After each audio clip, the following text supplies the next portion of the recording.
दिनांक 10 जून रोजी वटपौर्णिमा ही सर्वत्र साजरी होताना दिसून येते।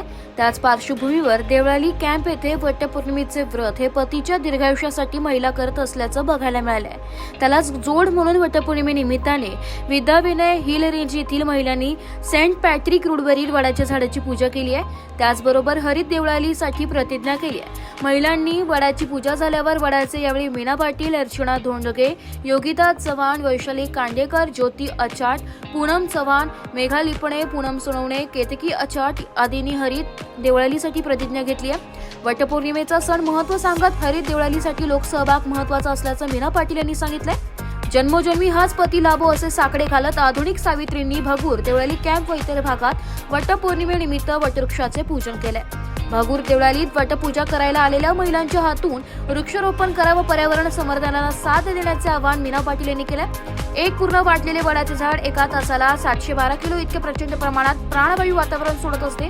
तसेच जास्तीत जास्त कार्बन वायू आणि इतरही अनेक विषारी वायू शोषून हवा शुद्ध ठेवते।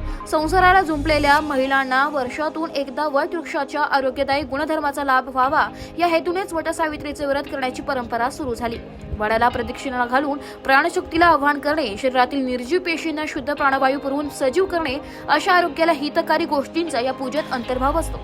सासूरवासियांनी एक दिवस मैत्रिणीसोबत हसत खेळत वेळ घालून विरंगुळा मिळावा या हेतूने वृक्षारोपण करून आगळीवेगळी वटपौर्णिमा साजरी करण्यात आली आहे। एकमेकींना हळदी कुंकू लावत आणि ओटी भरतानाच सुहासिनींनी उत्सवात सेल्फीचा रंग भरलाय।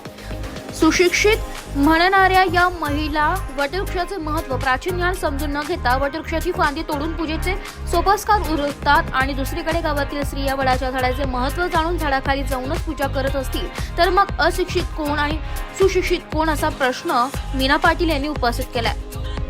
भारतीय संस्कृतीत अनेक सण महोत्सव साजरे केले जातात। त्यात वटसावित्री पौर्णिमा हा सण खास स्त्रिया साजरा करतात। या सण साजरा करण्यामागे शास्त्रीय कारण आहे। कारण पूर्वी वडाचं झाड लावून आणि त्याचं जर रक्षण केलं तर ते खूप ऑक्सिजन देतं आणि 100 ते 150 वर्ष हे झाड जगतं। पुन्हा सर्वांना ते सावली देतं आणि हा संदेश पुढच्या पिढीला जात राहावा म्हणून वटपौर्णिमा साजरी केली जाते। त्यानिमित्ताने सगळ्या स्त्रिया घराच्या बाहेर येतात, मैत्रिणी सख्यांबरोबर झुंबर फुगडी खेळून वडाची पूजा करतात आणि एकमेकांना सौभाग्य देऊन एकमेकांची ओटी भरतात। आलेल्या आंब्याच्या सीझनचा प्रसाद म्हणून या वटपौर्णिमेला उपयोग केला जातो।